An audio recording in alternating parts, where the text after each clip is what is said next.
पीछे से एक आवाज आई, रुको, कल रात पुलिस को कॉल मैंने ही किया था। ये सुनकर किंजरी मैडम ठिठक गईं। वो मुड़कर देखती हैं, घर की नौकरानी, चेहरे पर घबराहट साफ झलक रही थी। वो उसे पास के ढाबे में ले गईं और धीरे धीरे उसने अपने दिल का बोझ उतारना शुरू किया। मैडम, मैं आपको इन 2 बहनों के बारे में सब बताना चाहती हूँ। छोटी बहन मीना बहुत सीधी सादी है, शादी के बाद कभी पति के बारे में बुरा शब्द तक नहीं बोला। लेकिन सच्चाई ये है, वो खतरे में है। असल में शादी के कुछ ही महीनों बाद मीना के पति देव का बिजनेस डूबने लगा। उसकी असली फितरत सामने आ गई। गुस्सैल, हिंसक, औरत को इंसान नहीं अपनी जायदाद समझने वाला। जरा सी बात मन मुताबिक न हुई तो वो मीना पर हाथ उठा देता। नौकरानी ने रोते हुए कहा, मैडम मीना को बचा लीजिए। किंजरी ने कहा, देव के खिलाफ केस करने के लिए सबूत चाहिए। तुम कोशिश करो कि कुछ फोटो या वीडियो ले सको। और उसी रात सबूत हाथ लग गया। मीना किचन में खाना बना रही थी। देव का मूड पहले से खराब, ऊपर से उसने खाना ज्यादा तीखा बना दिया। उस दिन घर में मंत्री जी आए थे और तीखे खाने से उनका गला बैठ गया। डील गई, इज्जत गई। देव का गुस्सा आसमान छू गया। मेहमान को विदा करते ही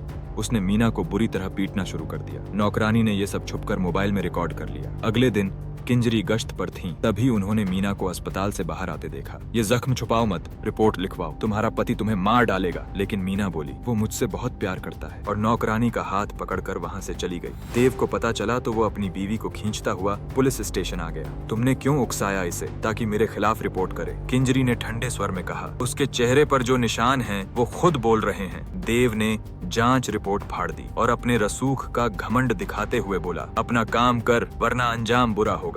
एक दिन देव बिजनेस ट्रिप पर जाने वाला था। तभी मीना ने बच्चे की बात छेड़ी। देव को काम का बहाना पसंद नहीं आया और मीना ने ताना मार दिया, तुम्हारा सारा काम तो तुम्हारे बाप की सेटिंग है, असली में तो बस शराब और दोस्तों का मजा है। ये सुनते ही देव ने थप्पड़ मारा, फिर उसका सिर टेबल पर दे मारा। तुम चाहती हो बच्चा, मैं तुम्हारा गर्भ ही तोड़ दूंगा। और फिर उसे सीढ़ियों से नीचे धक्का दे दिया। इस बार मीना डर गई। उसने तय किया कि वो अपने मामा के घर चली जाएगी। रास्ते में किंजरी ने उसे फिर देखा और समझ गई अब कुछ करना ही पड़ेगा। उन्होंने अपने साथी के साथ देव के बार पर छापा मारा। गैर कानूनी सामान मिलने पर पूरा बार सील। देव को खबर लगी तो रात में किंजरी के घर घुसकर धमकी दी, ये आखिरी बार कह रहा हूँ, मेरे मामलों में दखल मत देना। लेकिन किंजरी भी ठान चुकी थी, मैं अपने सगे भाई को जेल भेज चुकी हूँ, तुझे क्या छोड़ूंगी। इसी बीच किस्मत ने करवट ली। देव और मीना पैराग्लाइडिंग कर रहे थे। तभी हवा में मीना चीख उठी, बचाओ। नीचे उतरते ही देव को गिरफ्तार कर लिया गया। मीना ने पुलिस के सामने बयान दिया, उसने मेरा सेफ्टी बेल्ट खोलकर मुझे मारने की कोशिश की। किंजरी ने नौकरानी का वीडियो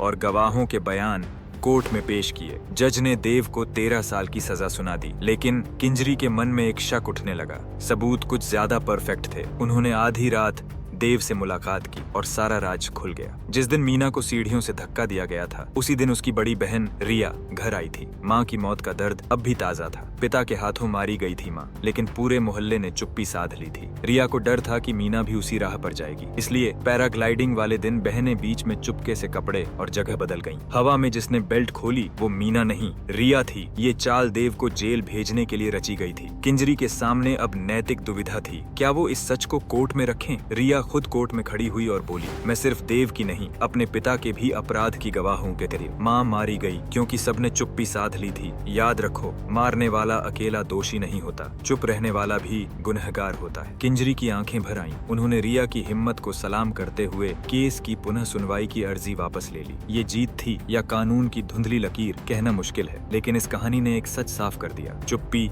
हिंसा की सबसे बड़ी ताकत है। अगर आपको यह वीडियो पसंद आई हो तो लाइक, सब्सक्राइब और कमेंट करके जरूर बताएं।